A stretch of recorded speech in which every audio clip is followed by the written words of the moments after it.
नमस्ते अजयन, कैसे आप लोग सब। आज हम लोग बात करेंगे डिफेंस मैन्युफैक्चरिंग के बारे में 2025 में एंड स्पेशली आफ्टर ऑपरेशन सिंदूर हमें डिफेंस मैन्युफैक्चरिंग में किन चीज़ों का ध्यान देना है।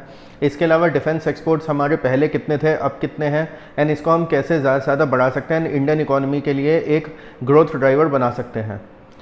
ये वाला जो वीडियो है डिफेंस मैन्युफैक्चरिंग का, ये मैंने 3 साल पहले भी किया था, बट उस टाइम पे क्या था कि चीज़ें कुछ अलग थी, कुछ चीज़ें नई नई आ रही थी। जैसे रफाल जेट्स नए नए आ रहे थे, S-400 हमें मिला नहीं था, मतलब उस टाइम पे रशिया यूक्रेन वॉर का भी चक्कर था। इसके अलावा और भी अलग अलग चीज़ें थी। एंड अभी ऑपरेशन सिंदूर में क्या हुआ है कि हमारे बहुत सारे हथियार जो हैं वो यूज़ हो गए हैं। तो जब बैटल ग्राउंड पे यूज़ हो जाते हैं तो बहुत सारी ऐसी चीज़ें हैं जो हम डिस्कस अब कर सकते हैं। बहुत सारी ऐसी चीज़ें हैं जिसमें हमें पता लग गया है कि हमारे फेलियर्स क्या हैं या हमारे सक्सेसेस क्या हैं। इन शॉर्ट में यही कहना चाहता हूँ कि हमारे हथियारों की क्या क्या अच्छाइयाँ हैं, क्या क्या कमियाँ हैं, कहाँ हमें इम्प्रूव करने की ज़रूरत है, एंड कहाँ हम लोग बहुत अच्छी तरीके से काम कर रहे हैं। इसके अलावा मैं एक चीज़ और बोलना चाहूँगा, ऑपरेशन सिंदूर में जितने भी हथियार यूज़ हुए, अकॉर्डिंग टू सम रिपोर्ट्स केवल वो 10 से 15% ही था जो भी हम लोग के पास है। बहुत सारी ऐसी मिसाइल्स हैं, जैसे अस्त्र मिसाइल है, इसके अलावा और भी अलग अलग हमारे वो है डिफेंस इक्विपमेंट है जो यूज़ ही नहीं हुए। पिनाका सिस्टम ही यूज़ नहीं हुआ, एंड ये सब जो है बहुत ज़्यादा घातक सिस्टम्स हैं। तो आई एम वेरी हैप्पी कि हमने 10 से 15% जो सिस्टम्स अपने यूज़ करे हैं उसमें हमने बहुत तगड़ा जवाब दिया पाकिस्तान को। एंड यू कैन अंडरस्टैंड कि अगर यही 10-15% था तो अगर पूरा 100% हो तो हम क्या क्या चीज़ें नहीं कर सकते हैं।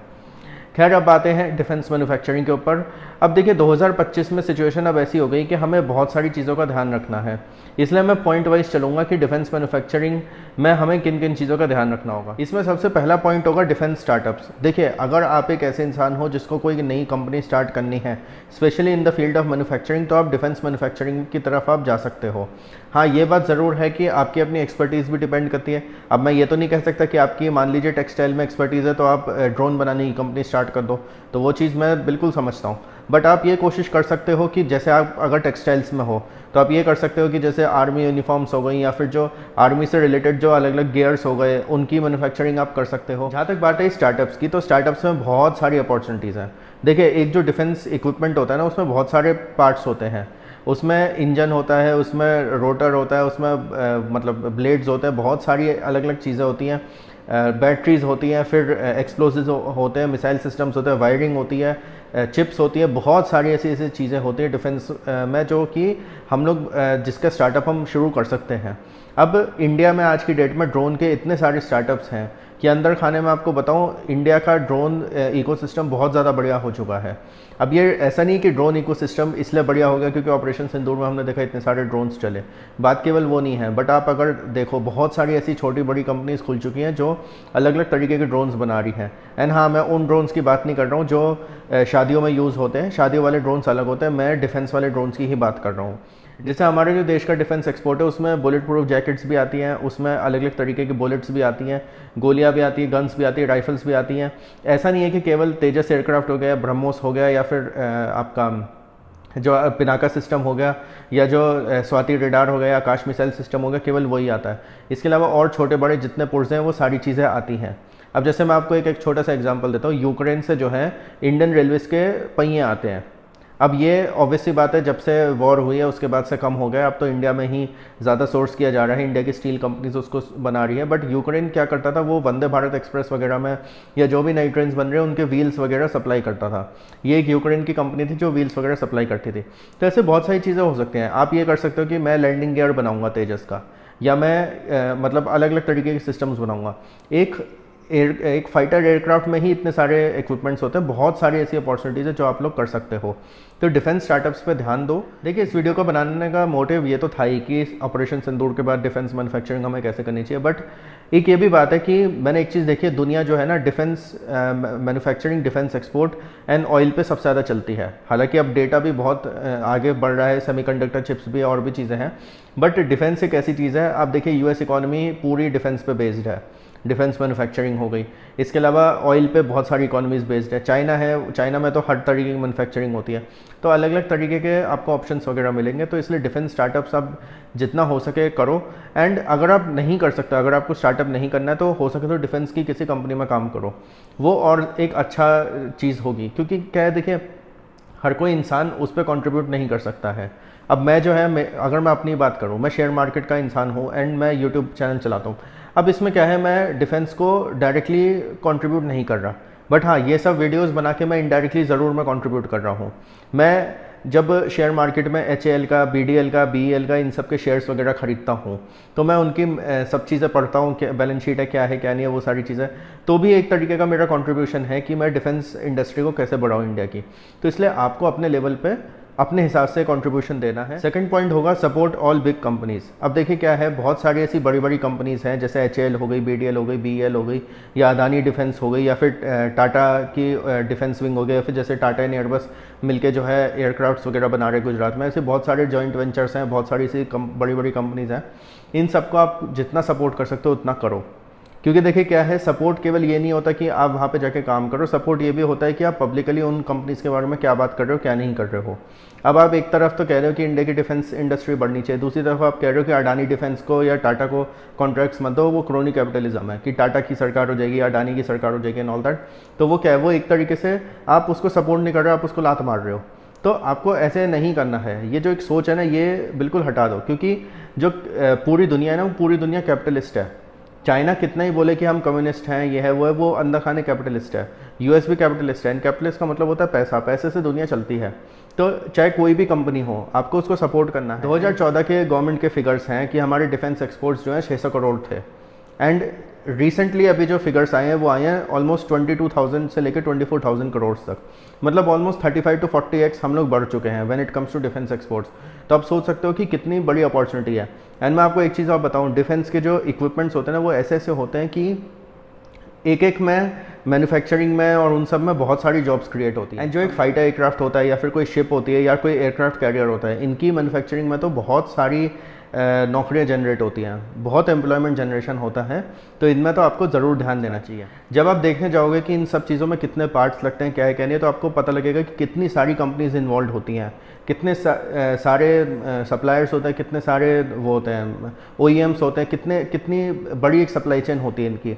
कोई सामान कहीं से आ रहा है, कोई सामान कहीं से आ रहा है। एंड हमारा मेन ऑब्जेक्टिव ये होना चाहिए जितना सामान हो सके इंडिया से ही आए। एंड हमारी इंडियन कंपनीज़ को केवल एक बात ध्यान रखनी है कि जो भी बनाओ जल्दी से जल्दी बनाओ, एंड अच्छी क्वालिटी का बनाओ। क्वालिटी ऐसी होनी चाहिए कि वेस्टर्न वर्ल्ड आए हमसे खरीदने।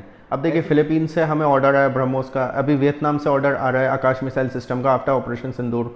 इसके अलावा हमें कम से कम 15 से 20 कंट्रीज़ के फ़ोन आ चुके हैं from Africa, south America and south east Asia, जहाँ पे उन लोगों ने इंटरेस्ट दिखाया है कि आकाश मिसाइल सिस्टम में, पिनाका में एंड अलग अलग जगह, ब्रह्मोस मिसाइल में, इसके अलावा स्वाति रडार में, इन सब जगह इंटरेस्ट दिखाया गया है।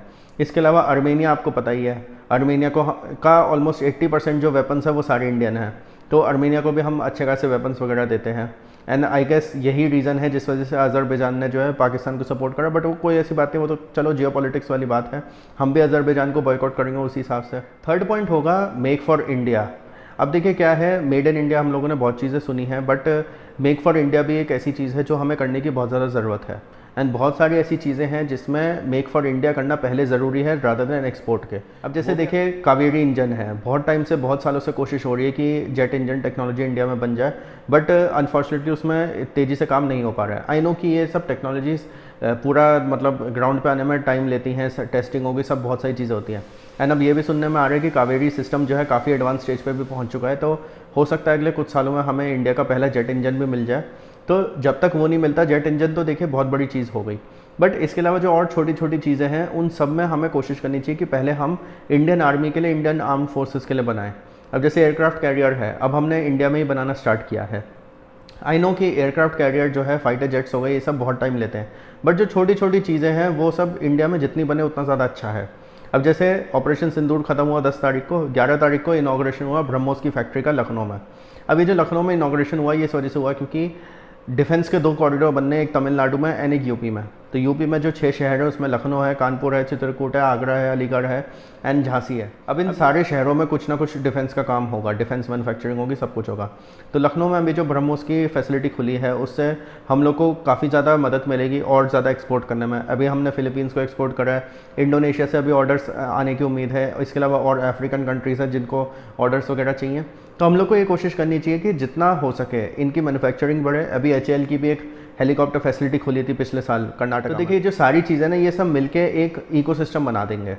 हमें देखिए, हमें क्या करना है, हमें सारे सॉल्यूशंस देने हैं। बट हाँ, हमें ये भी ध्यान रखना है कि हम सारे सोल्यूशंस अच्छे भी दें, क्योंकि देखिए कि आप जैसे रफ़ाल हमने लिया जेट, तो रफ़ाल के साथ हमने कुछ मिसाइल्स भी ली जो कि कस्टमाइज़ थी रफ़ाल के हिसाब से। हमारे जो मतलब हमारे जो चैलेंजेस हैं, हमारा जो टेरेन है, हम लोग के एनवायरनमेंट के हिसाब से हम लोग ने उस हिसाब से मिसाइल्स वगैरह भी ली। तो ऐसे ही हम लोग को दूसरों को भी ऑफर करना चाहिए। मान लीजिए कल किसी को तेजस चाहिए, तो हम कहेंगे कि भाई ठीक है, आप ये तेजस लो, तेजस के साथ ये ब्रह्मोस की एक पूरी वैरायटी है, अग्नि मिसाइल की वैरायटी है, अलग अलग surface to air air to air missiles की वैरायटी है जो आप ले सकते हो। इसके अलावा डिफरेंट टाइप्स ऑफ बॉम्ब्स हो गए, एमुनेशंस हो गए, वो सारी चीज़ें आप ले सकते हो। इसके अलावा डिफरेंट सर्विस कॉन्ट्रैक्ट्स भी होते हैं, MROs हो गए कि भाई आपका प्लेन जो है यहाँ पे आए सर्विसिंग के लिए एंड ऑल दैट। ये बहुत सारी चीज़ें हैं जो करी जा सकती हैं। तो हम लोग को कोशिश करनी चाहिए कि पहले हम मेक फॉर इंडिया करें। इंडिया में जैसे अभी बोला जाता है कि हमें 42 स्क्वाड्रंस चाहिए एयरफोर्स में, एंड हमारे पास अराउंड 30 या 31 हैं, तो वो चीज़ पहले फुलफ़िल हो। तेजस के ऊपर अभी काफ़ी ज़्यादा बातें हुई जब हमारे एयर चीफ ने भी ये बात बोली कि भाई मतलब पिछले 40 साल में उनको 40 जहाज ही मिले हैं।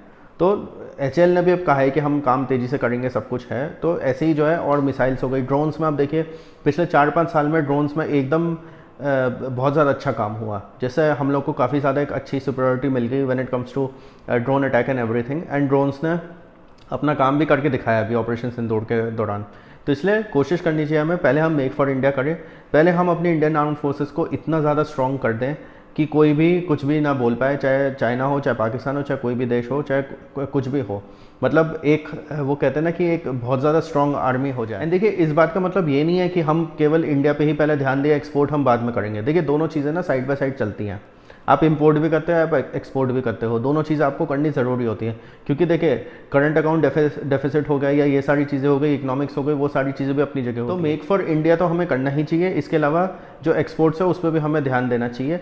बट हाँ, ये ज़रूर है कि हमें जल्द से जल्द ये भी कोशिश करनी चाहिए कि इंडिया को इम्पोर्ट करवाने की बिल्कुल भी ज़रूरत ना पड़े। फोर्थ पॉइंट होगा टारगेट स्मॉल कंट्रीज़। अब देखिए, दुनिया में इतनी सारी छोटे छोटे देश हैं जिनको थोड़े बहुत डिफेंस इक्विपमेंट्स चाहिए होते हैं अपनी प्रोटेक्शन के लिए। आर्मेनिया एक बहुत अच्छा एग्जांपल है। आर्मेनिया के 80% जो डिफेंस इक्विपमेंट्स है वो इंडिया से आते हैं। स्वाति रेडार भी उन्होंने ले लिया, पिनाका भी ले लिया, आकाश मिसाइल सिस्टम की बात ऑलरेडी चल रही है, ब्रह्मोस की भी बात ऑलरेडी चल रही है। इसके अलावा एंटी टैंक मिसाइल्स भी उनकी इंडिया से आती हैं। तो ये जो सारी मतलब छोटी छोटी कंट्रीज़ होती है ना, इन सबको मतलब डिफेंस इक्विपमेंट बेचना बहुत ज़्यादा एक तो आसान होता है। दूसरी बात क्या होती है कि आप इन छोटे छोटे देशों को बेच के ना अपनी डिफेंस मार्केट काफ़ी ज़्यादा बढ़ा सकते हो। अब जैसे फिलीपींस को हमने ब्रह्मोस बेचा, अब उसमें जियोपॉलिटिकल एंगल भी था कि भाई साउथ चाइना सी में फिलीपींस को चाइना परेशान करता है, तो आपने चाइना के अगेंस्ट एक काउंटरवेट कर दिया कि भाई फिलीपींस, या फिर जैसे अभी वियतनाम की बात हो रही है कि आकाश मिसाइल सिस्टम हो वो सब जाएंगे।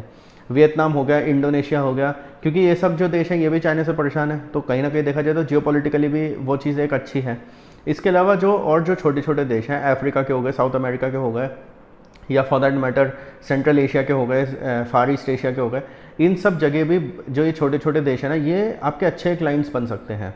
अब जैसे अफ्रीका में कुछ देश हैं जहाँ पे इंडियन रेलवेज़ जो है इंजन एंड जो वो मतलब वैगन्स होती है वो सब वो करता है, एक्सपोर्ट करता है। तो वो क्या है, छोटा मार्केट है बट एक इंपॉर्टेंट मार्केट है, पार्ट ऑफ योर एक्सपोर्ट हो जाता है। तो इसलिए जितनी ये अफ्रीका की, साउथ अमेरिका की या एशिया की जो छोटी छोटी कंट्रीज़ हैं, इनको हमें टारगेट करना चाहिए। जितना हम टारगेट करेंगे उतना ज़्यादा बढ़िया होगा, एंड फिर हमारा रिलेशनशिप उसी हिसाब से बढ़ता है। अब देखिए, ये वाली जो छोटी छोटी कंट्रीज़ होते हैं ना, इनके नखरे भी ज़्यादा नहीं होते। आप जाओगे यूएस को बेचने, फ्रांस को बेचने, या फिर मान लीजिए किसी यूरोपियन कंट्री को, नेटो कंट्री को बेचने या कुछ है, क्योंकि वेस्टर्न वर्ल्ड का क्या है ना, उनकी अपनी एक लॉबी है, उनका अपना एक मिलिट्री कॉम्प्लेक्स है। अब मैं आपको बताऊं, जब से ऑपरेशन सिंदूर हुआ है तब से जो यूएस का मिलिट्री कॉम्प्लेक्स है उनकी नींद उड़ी हुई है, क्योंकि उनको ये नहीं समझ में आ रहा कि अगर इंडिया एक डिफेंस एक्सपोर्टर बन गया तो बहुत प्रॉब्लम हो जाएगी। क्योंकि देखिए, यूएस भी यही चाहता है कि इंडिया ज़्यादा आगे ना बढ़े, and to be very frank, देश मतलब दुनिया में कोई भी नहीं चाहता कि आपका देश आगे बढ़े। चाइना तो बिल्कुल भी नहीं चाहता है। तो इसलिए क्या होता है, you have to make your ways your self, आपको अकेले चलना है, अपने हिसाब से चलना। इसलिए बहुत बार मैं ये बात बोलता हूँ कि पॉलिटिकल ओपिनियंस हमेशा साइड रख के हमें नेशन के साथ चलना चाहिए when it comes to geopolitics and geoeconomics. पिछले वीडियो में मैंने ये बात बोली थी कि when it comes to national security, when it comes to geopolitics, हमेशा पॉलिटिकल ओपिनियंस असाइड रख के फिर अपने देश के साथ चलो। बट कुछ लोग ऐसे होते हैं जो पॉलिटिकल ओपिनियंस को ऊपर रखते हैं। अब जैसे 1-2 साल पहले की बात है, कुछ कफ सिरप्स ऐसी थी जिसकी वजह से अफ्रीका में कुछ बच्चों की डेथ हो गई थी। अब वो एक ऐसी चीज़ थी जिसपे गवर्नमेंट ने कह दिया था कि भाई जो भी फैक्ट्रीज़ है उनको इंक्वायरी में डाल दिया था, सब कुछ, सब फैक्ट्रीज बंद कर दी थी, क्वालिटी चेक्स हुए, सब कुछ हुआ, वो अपनी जगह हो गया सब सही, ठीक है। बट प्रॉब्लम क्या हुई कि कुछ लोगों ने just because they politically do not like this government, तो उन्होंने इस मैटर को उठा दिया कि जो है इंडिया का फार्मा बेकार है, ये है वो है। न्यूयॉर्क टाइम्स, वॉशिंगटन पोस्ट ने बड़े बड़े आर्टिकल्स लिख दिए कि जी देखो फार्मा ख़राब है, ये है वो है। तो ये जो सब चीज़ें ना, आपको इन सब से भी जूझना पड़ेगा। ये जो प्रोपेगेंडा वॉर है, इसके बारे में मैं नेक्स्ट पॉइंट में बात करूँगा। बट ये छोटी छोटी कंट्रीज़ है ना, इनको जितना जल्दी आप एक्सपोर्ट करना स्टार्ट करोगे ना, उतना बढ़िया है। आप अपने आप को टारगेट इस पर मत करो कि यूरोप को बेचना है, वेस्टर्न वर्ल्ड को बेचना है, नहीं। G20 में एक जो वर्ड बोला था ना मोदी जी ने, ग्लोबल साउथ, एंड मैं अगले हफ्ते ग्लोबल साउथ के ऊपर एक वीडियो बनाने वाला हूँ।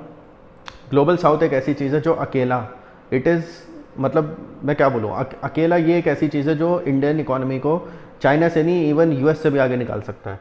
तो ये बात यूएस को, चाइना को अच्छी तरीके से पता है। ग्लोबल साउथ जो है, भले ही G20 में सब मुस्कुराते हुए कह रहे हो हाँ जी ग्लोबल साउथ ये है वो है, अंदर खाने सबको पता है कि इंडिया अगर ग्लोबल साउथ में घुस गया तो क्या क्या चीज़ें होंगी, मतलब इंडिया की इकॉनमी कहाँ से कहाँ चली जाएगी, वो उनको भी अच्छी तरीके से पता है। तो इसलिए जो भी छोटी छोटी कंट्रीज़ हैं उनको टारगेट करिए। एंड फिर सबसे बड़ी बात क्या होती है कि ये लोग छोटे छोटे ऑर्डर्स देंगे, $100 मिलियन, $200 मिलियन, $500 मिलियन, ऐसे ऑर्डर्स वगैरह देंगे जो आप जल्दी जल्दी वो कर सकते हो, जल्दी जल्दी आप इनको डिस्पैच कर सकते हो, जल्दी जल्दी आप इनकी फुलफिलमेंट कर सकते हो।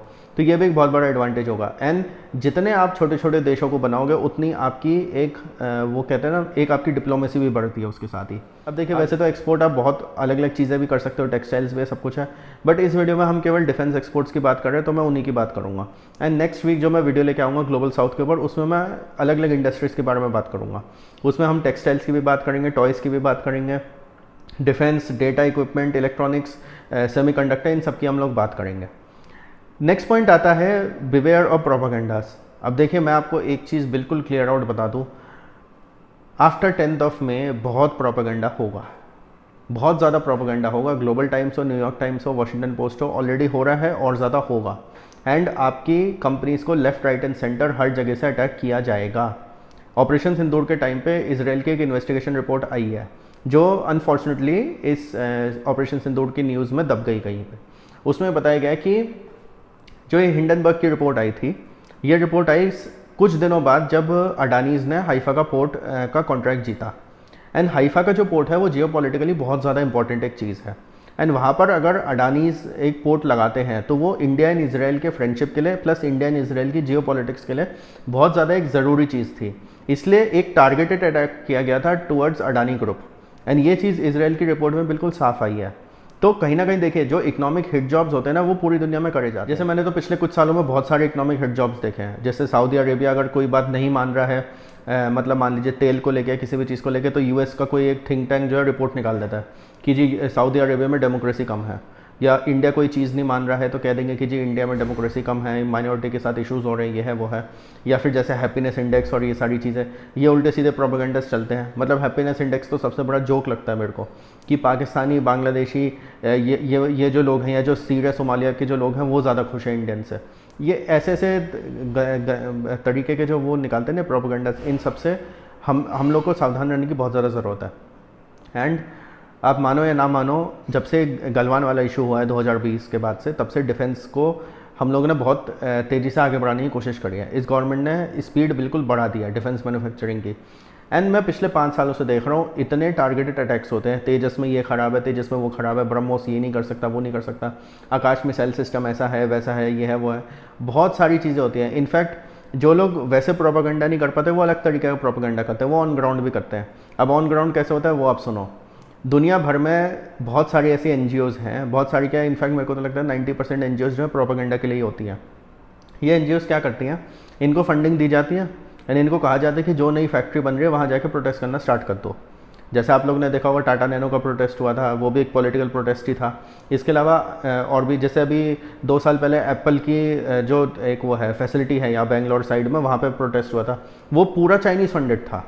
एप्पल वाला तो पूरा चाइनीज़ फंडेड था, टाटा नैनो वाला तो आपको पता है thanks to West Bengal government. But जहाँ तक ये बेंगलोर वाली बात हुई, बेंगलोर का जो एप्पल वाला पूरा था मैटर, वो पूरा चाइनीज़ फंडेड था, क्योंकि एप्पल ने अपनी मैन्युफैक्चरिंग के लिए चाइना के अलावा थोड़ा सा काम इंडिया में शिफ्ट कर दिया था। एंड अभी इंडिया में और शिफ्ट कर रहा है वो। तो अब जैसे पिछले वीडियो में मैंने आपको बताया था कि ग्लोबल टाइम्स में एक आर्टिकल आया था पिछले साल कि इंडिया के आईफोन से इंडियन करीज़ की खुशबू आती है, शाही पनीर की, दाल मखनी की, इन सब की खुशबू आती है, ये है वो है। तो भाई ये सब तरीके प्रोपेगेंडा चलेंगे। इनफैक्ट मेरा एक सजेशन है, मतलब जितने भी लोग ये वीडियो देख रहे हैं, अगर आप में से कोई किसी ऐसे इंसान को जानता है जो कि इंडियन आर्म फोर्सेस में है या फिर जो इंडियन गवर्नमेंट में कुछ है, तो मेरा सजेशन आप प्लीज़ कोशिश करिएगा पहुँचाने की। हम लोगों ने 2-3 मिसाइल्स पकड़ी हैं चाइना की, जिसमें मतलब जो या तो आधी फटी या पूरी फटी नहीं, एंड उनका जो है मलबा हम लोग के पास है। और एक तो मिसाइल बिल्कुल इंटैक्ट थी जो एक्सप्लोड ही नहीं कर पाई अभी ऑपरेशन सिंदूर के टाइम पे। तो इंडियन एयरफोर्स जैसे अलग अलग तरीके की वो कर रही है ना प्रेस कॉन्फ्रेंस, तो इंडियन एयरफोर्स को एक प्रेस कॉन्फ्रेंस करनी चाहिए जिसमें वो उस मिसाइल को लेकर आए, जो मिसाइल ऐसी थी जो फटी नहीं थी, उस मिसाइल को लेकर आए या फिर उसकी फ़ोटोज़ को दिखाएं और उसमें कुछ ऐसा करें, कह दे कि अरे इस मिसाइल के अंदर कुछ नहीं था, इसमें तो वो चाइनीज़ नूडल्स थे, फ्राइड राइस था, मंचूरियन था। ऐसा करके कुछ करना चाहिए। जब चाइना के ग्लोबल टाइम्स ये बोल सकता है कि इंडिया के आईफोन के अंदर शाही पनीर दाल मखनी की खुशबू आती है, तो ठीक है, फिर हम भी यही करते हैं। हम भी यही कहते हैं ना कि चाइना की मिसाइल के अंदर से हमें बहुत सारे नूडल्स मिले, बहुत सारे फ्राइड राइस मिले, मंचूरियन मिला, स्प्रिंग रोल मिले, चिल्ली पनीर, चिल्ली चिकन मिला, ये सब चीज़ें हम भी ये सब बोलते हैं। ये सब चीज़ें ना, ये हमें भी करनी बहुत ज़्यादा ज़रूरी है। नैरेटिव वॉर में हम लोग बहुत पीछे रह जाते हैं, एंड इस चीज़ के लिए हम लोग तो रिस्पॉन्सिबल हैं ही, हमारे साथ साथ हमारी गवर्नमेंट का जो आईटी सेल है वो भी रिस्पॉन्सिबल होता है। इसके अलावा जो हमारा मीडिया चैनल्स है वो भी रिस्पॉन्सिबल होता है। बहुत सारे ऐसे प्रोपेगेंडाज हैं जो हम लोग बस्ट कर सकते हैं, बट वो बस्ट करना हम लोग धीरे धीरे सीख रहे हैं। अभी हमने पूरी तरीके से नहीं सीखा है, बट हम धीरे धीरे सीख रहे हैं। तो इसलिए प्रोपेगेंडाज जो हैं उन सबसे दूर रहना सीखो। बहुत सारे होंगे अभी, जैसे मैंने आपको बोला, आपको इधर उधर से बहुत न्यूज़ आएंगी, बहुत सब लोग कहेंगे अब कि कोई ब्रह्मोस के मामले में बोलेगा, कोई अग्नि मिसाइल को बोलेगा, कोई पिनाका को बोलेगा, कोई एयरक्राफ्ट कैरियर को बोलेगा, कोई आईएनएस विक्रांत के लिए बोलेगा, कोई सबमरीन्स के लिए बोलेगा, कोई ड्रोन्स के लिए बोलेगा, कोई कुछ ऐसे सब लोग बोलते रहेंगे। आपको एक बात ध्यान रखनी है that you have to stand with your country, you have to stand with your companies, you have to stand with your defence manufacturers, and हमेशा, जैसे मैंने पहले भी बोला, पॉलिटिकल ओपिनियंस असाइड रखना। ये नहीं कि नहीं क्योंकि मैं इस गवर्नमेंट को सपोर्ट नहीं करता हूँ तो इसलिए मैं ये सब चीज़ें वो नहीं करूँगा, क्योंकि अगर डिफेंस एक्सपोर्ट बढ़ गया तो इस गवर्नमेंट को फ़ायदा होगा। यार ये देखो, ये बहुत ज़्यादा छोटी सोच है। At the end of the day आपका नेशनल सिक्योरिटी बहुत ज़्यादा ज़रूरी है। अगर नेशन सिक्योर रहेगा तब जाके आपके पॉलिटिकल ओपिनियंस आएंगे। अगर आपके सिर के ऊपर से कोई मिसाइल गिर रही है, आप ये कहोगे कि नहीं मैं इस मिसाइल को डिफेंड नहीं करूँगा या फिर मैं इसके लिए कोई डिफेंस सिस्टम नहीं लगाऊंगा because I do not like the government, फिर होगा क्या? मिसाइल आएगी, फूट जाएगी, आप गए ऊपर। तो गवर्नमेंट आती जाती रहेंगी। जैसे मैंने पिछले वीडियो में अटल बिहारी वाजपेयी जी का भी कोट बताया था कि सरकारें आती सरकारी जाती हैं, देश यहीं रहना चाहिए। तो आपकी जो नेशनल सिक्योरिटी है वो सबसे पहले होनी चाहिए। अब जो ये डेलीगेशन अभी गया है, जो हमारा नैरेटिव पूरे दुनिया में फैलाएंगे, जिसमें ऑपोजिशन के भी लीडर्स हैं, ये सारे ऑपोजिशन के लीडर्स जो भी सिलेक्ट करे गए हैं, अगर आप ध्यान से देखो, सब लोग वो हैं जिन्होंने keeping aside there political ideologies government को सपोर्ट करा उन्होंने। और वो लोग क्लियरली ये बात बोल रहे हैं कि यार देखो, इंटरनली हम जो फाइट कर रहे हैं वो अपनी जगह है, बट ये जो है ये एक नेशनल सिक्योरिटी इशू है, इसमें हम देश के साथ है, हम देश के गवर्नमेंट के साथ है। तो ये एक चीज़ होती है जो आपको भी करनी बहुत ज़्यादा ज़रूरी है। आप किसी भी इंडस्ट्री में काम कर रहे हो, वेदर इट इज़ डायरेक्टली और इनडायरेक्टली रिलेटेड टू डिफेंस और not, you have to work towards national security. ये बात आपको ध्यान रखनी बहुत ज़्यादा ज़रूरी है। एंड प्रोपेगेंडास जो हैं उनको बर्स्ट करना भी सीखो। हमें ये भी करना चाहिए कि ऐसा भी नहीं कि प्रोपेगेंडा कोई फैल रहा है तो हम लोग ने कहा कि चलो हम चुप रहते हैं। देखो, चुप रहना अपनी जगह ठीक है कि आप प्रोपेगेंडा को बढ़ा नहीं रहे हो, बट अगर आप उसको बर्स्ट भी करना स्टार्ट कर दो ना तो और ज़्यादा बढ़िया होगा। आप वहीं पे काउंटर डोज का कि अच्छा ये तो ऐसे वैसे, जो भी आप काउंटर भी साथ में दोगे तो वो ज़्यादा बेटर होगा। अब जैसे मैं जानता हूँ ऑपरेशन सिंदूर से पहले कुछ डिफेंस एक्सपर्ट्स ऐसे थे जिन्होंने ये बात बोली कि S-400 एंड रफाल एक साथ ले लिया है तो कहीं ना कहीं जो है S-400 अगर एंड रफाल दोनों अगर एक वॉर टाइम सिचुएशन में हो गए तो हो सकता है S-400 रफाल को ही गिरा दे, क्योंकि वो उस हिसाब से ट्यून्ड इन नहीं होगा। बट इस ऑपरेशन सिंदूर में हमारी इंडियन आर्म फोर्सेस ने दिखा दिया कि हमने S-400 को भी रफाल के साथ भी कंपैटिबल बना दिया है। लास्टली मैं एक ही चीज़ बोलूँगा, कोई भी आपको एनजीओ दिखे, कोई भी आपको प्रोटेस्टर्स दिखें जो कहें कि ये एक डिफेंस की फैक्ट्री बन रही है, ये एक वो मिसाइल की फैक्ट्री बन रही है, फाइटर जेट की फैक्ट्री बन रही है, हमें इसमें प्रोटेस्ट करना है क्योंकि एनवायरमेंटल इशू हैं, या फिर यहाँ गरीबों की ज़मीन ले लिया, किसानों की ज़मीन ले लिया, एंड ऑल दैट, ये फालतू की चीज़ें कोई करता हुआ एनजीओ दिखे या कुछ भी है, कभी भी उसका पार्ट मत बनना, क्योंकि बैकडोर फंडिंग इनकी कहाँ से हो रही है, कौन इनको वो कर रहा है, वो आपको नहीं पता है। एंड एक चीज़ और, जितने हमारे साइंटिस्ट्स हैं, जितने हमारे रिसर्चर्स हैं, आप सबको बहुत ज़्यादा केयरफुल रहने की ज़रूरत है। क्योंकि देखिए, सब लोग को ये बात अच्छी तरीके से पता है कि 1960s से लेके 90s तक बहुत सारे साइंटिस्ट एंड रिसर्चर्स की मिस्टीरियस तरीके से डेथ हो गई। स्टार्टिंग फ्रॉम होमी भाभा, उनका तो चलो क्लियर था कि प्लेन में ही बम डाल दिया था।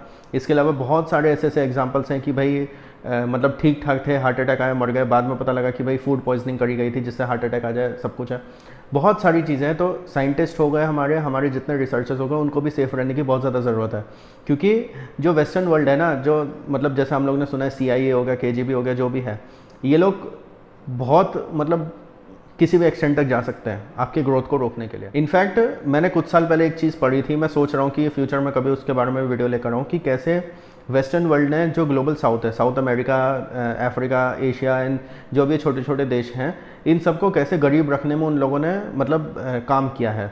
उन्होंने ऐसे ऐसे काम करे कि ये देश गरीब ही रहे, ये देश आगे ही ना बढ़ पाए ज़्यादा। तो इसलिए देखिए, जो वेस्टर्न वर्ल्ड है, कोई भी ये नहीं चाहता है कि आप ज़्यादा आगे बढ़ो। आज जब मैं ये वीडियो बना रहा हूँ तो इंडिया जो है 4th लार्जेस्ट इकोनॉमी हो चुका है। आज सुबह की ही न्यूज़ है IMF की कि नॉमिनल GDP में इंडिया ने जो है जापान को सरपास कर दिया and India is now 4th largest. Germany को सरपास करना बहुत आसान है, by the end of this year Germany भी सरपास हो जाएगा, क्योंकि केवल 50-60 बिलियन डॉलर का ही फ़र्क है। तो वो भी एक बहुत अच्छी खबर है हमारे लिए। मुझे पूरी उम्मीद है कि हम जनवरी 2026 तक जो है आराम से 3rd लार्जेस्ट इकोनॉमी हो जाएंगे। बट अब बात ये आती है कि जब आप 3rd लार्जेस्ट इकोनॉमी हो जाओगे तो there are going to be increasing attacks from China and the US and specially from UK, France etcetera. UK, France वगैरह इस वजह से क्योंकि वो लोग 4th, 5th, 6th, 7th number पे हैं, तो उनकी तरफ से भी काफ़ी अटैक्स होंगे। जैसा आपको पता है ना, चंद्रयान 3 जब हुआ था तब UK का कोई एक आई गेस जर्नलिस्ट था, कौन था, जो कह रहा था कि इंडिया को हम इतनी एड देते हैं, हमें देने की ज़रूरत नहीं है, इंडिया तो मून पे चला गया, ये है वो है। अरे भाई, तुम जेलस हो, तुम इस वजह से ये बात बोल रहे हो। जिन लोगों को तुमने 200 साल तक राज किया है, आज वो तुम्हारी इकोनॉमी से बहुत आगे निकल चुका है। तुम तो चांद पे पहुंचे नहीं, हम पहुंच गए, तो तुम बातें बना रहे हो। पहले तो उन लोगों को ये पूछना चाहिए कि जो तुम 45 ट्रिलियन डॉलर्स यहाँ से लूट के गए थे, वो पहले हमें वापस दो। तुम्हारी खुद की इकोनॉमी जो है 3.6 ट्रिलियन डॉलर्स की है, तुम हम लोग को बात बना रहे हो, जो हम लोग 4.3 ट्रिलियन पर पहुँच चुके हैं। UK को पहले बोलो ना 45 ट्रिलियन डॉलर हमारे वापस करें। जब वो करेंगे, अपने आप उनकी अकल ठिकाने आ जाएगी। तो ये बातें बनाना बहुत ज़्यादा आसान है। जो कॉलोनियल माइंडसेट होता है ना कि नहीं नहीं, हम तो वेस्टर्न वाले हैं, हम तो वेस्टर्न वाले हैं, ये है वो है, वेस्टर्न वर्ल्ड इज़ गुड और ये है वो है, और अनफॉर्चुनेटली हम बहुत सारे हमारे इंडियंस भी इन्हीं चीज़ों में बह जाते हैं। इन सबको जो है ना, मतलब they still think that India is a place of, वो कहते हैं ना, प्लेस ऑफ स्नेक चार्मर्स वाली बात। मतलब वो वही बात याद आ जाती है, वो नमस्ते लंदन में जैसे वो अक्षय कुमार ने स्पीच दी थी ना 10-15 मिनट की। इनको आज की डेट में एक बहुत एनहेंस स्पीच देनी ज़रूरी है, क्योंकि उस टाइम पे जो अक्षय कुमार ने जो स्पीच दी थी, आज से 17-18 साल पहले आई थी वो मूवी, उसमें और आज की डेट में तो बहुत ज़्यादा फ़र्क है। आज की डेट में भी हमें वेस्टर्न वर्ल्ड को बहुत चीज़ें बतानी पड़ेंगी, एंड ये लोग पूरी कोशिश करते हैं इसलिए प्रोपेगेंडास करने की या डेमोक्रेटिक वैल्यूज़ को क्वेश्चन करने की, अलग अलग चीज़ें करते रहेंगे। ये इनको जो करना है करने दो। न्यूयॉर्क टाइम्स हो, ग्लोबल टाइम्स हो, वॉशिंगटन पोस्ट हो, या BBC हो, या CNN हो, अल जज़ीरा हो, या कुछ भी हो, इन सबको जो प्रोपेगेंडा करना है करने दो। हमें अपने देश पे ध्यान देना है, हमें अपने देश की मैन्युफैक्चरिंग पे ध्यान देना है, दैट्स इट। आपके इस वीडियो के बारे में क्या कहना है, प्लीज़ कमेंट्स में ज़रूर बताना। कौन से पॉइंट्स मेरे अच्छे लगे, कौन से पॉइंट्स अच्छे नहीं लगे, वो भी ज़रूर बताना। कौन सी चीज़ से आप एग्री करते हो, कौन सी से डिसएग्री करते हो, वो भी ज़रूर बताना। कोई और चीज़ ऐसी जो मैंने इस वीडियो में मिस करी हो, वो भी प्लीज़ ज़रूर कवर करना। अगले हफ्ते में ग्लोबल साउथ का वीडियो लेके आऊँगा, वो भी बहुत ज़्यादा इंपॉर्टेंट है, वो भी ज़रूर देखना, क्योंकि ग्लोबल साउथ एक ऐसी चीज़ है जो हम लोग को, इंडिया को मतलब नंबर 1 इकॉनमी बनाने में मदद कर सकती है। एनीवेज गाइज, कोई और चीज़ बोलनी हो, कुछ और सजेशंस हो, कुछ हो, तो कमेंट बॉक्स खुला हुआ है। Like this video, share with all your friends. Thank you for watching the video.